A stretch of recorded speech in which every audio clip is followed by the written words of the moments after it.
अम्मी मुझे बहुत अजीब और मुख्तलिफ लग रही हैं। अम्मी को आज से पहले इतना पक्का फैसला करते नहीं देखा। आपको क्या लगता है वो तलाक ले लेंगी उनसे? अल्लाह जाने, मगर अम्मी ने तो यही कहा है। मैं नहीं हूँ, अम्मी का ख्याल रखना है। बाबा के सामने कमजोर मत होने दें। उसने मुझे इतना खूबसूरत ख्वाब दिखाया था और मैं यकीन कर बैठी ज़ैनब, मुझे बहुत शर्म आ रही है।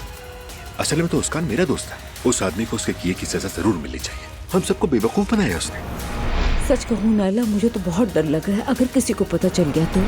सब बताओ मुझे। वो सब ड्रामा था ताकि बाबा घर लौटकर वापस आ जाए। उम्मीद है कि आज अपना सामान लेकर आप यहाँ से चले जाएंगे।